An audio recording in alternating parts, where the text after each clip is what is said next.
Pedagogy is most commonly understood as the approach to teaching.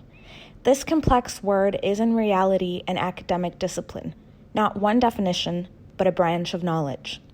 My research into this branch of knowledge has led me to an attempt at seeking my methods of learning.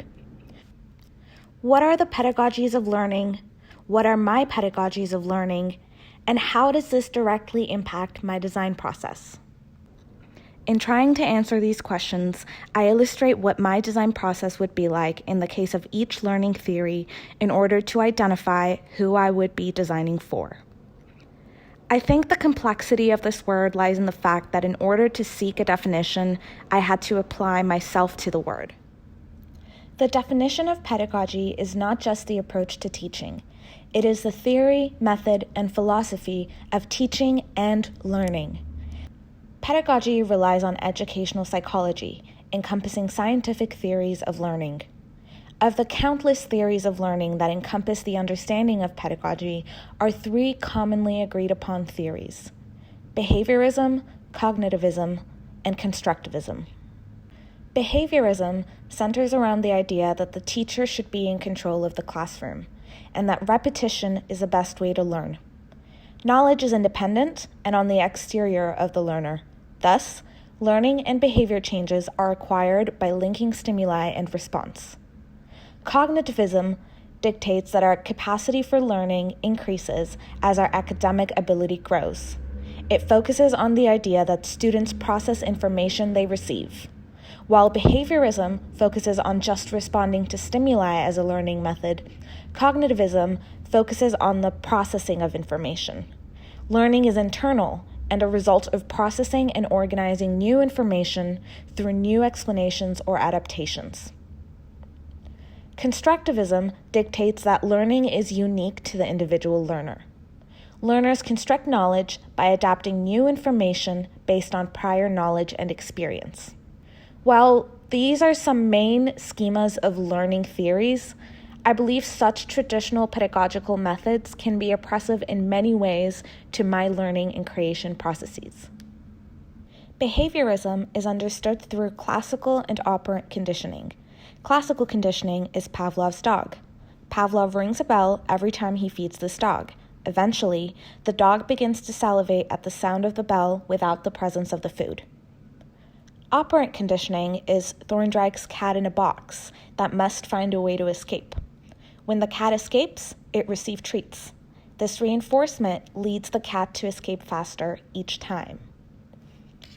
This is facts and force. Only one way of learning achieved through following blindly. As a designer and artist, this may serve as the worst possible pedagogy for me. One way of learning, one-sided, teacher to student. I think this is a marvelous way of learning and teaching for animals. While I could learn basic skills through repetition, I would be making without intention. Therefore, I would not be growing. What I make would lack any processing or reorganizing, and my process would produce none of my own explanations or adaptations. Therefore, I am making nothing new. As a designer, this renders me useless. Who am I creating for? Absolutely no one. A cognitive approach allows me to process and organize information in my own way. However, I would be processing information I receive.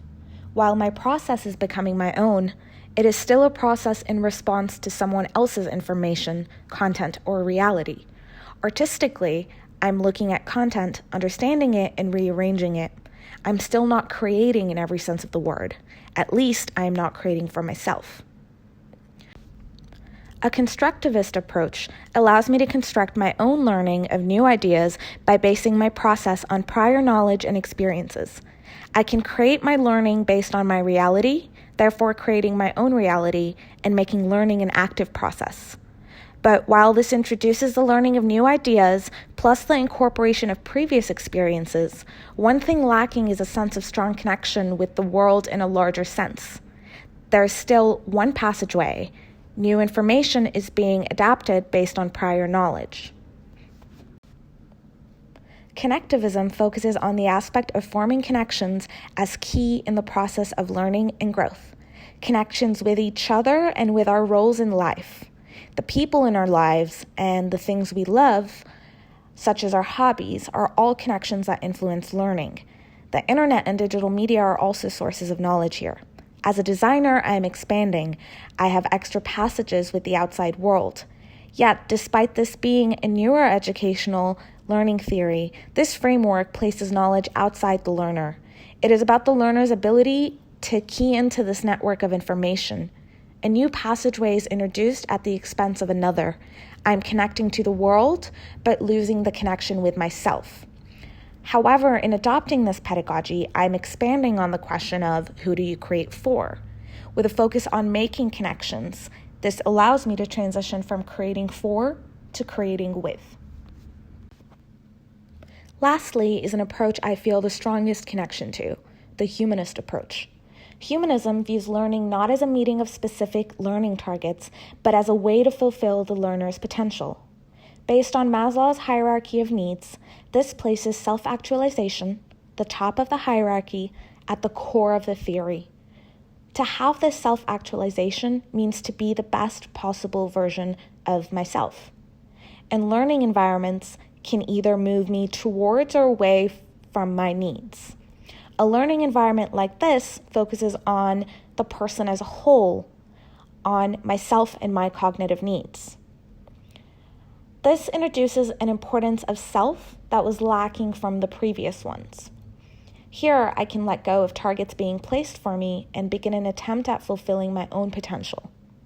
I believe that as a designer, this may prove itself as the most beneficial learning method for me.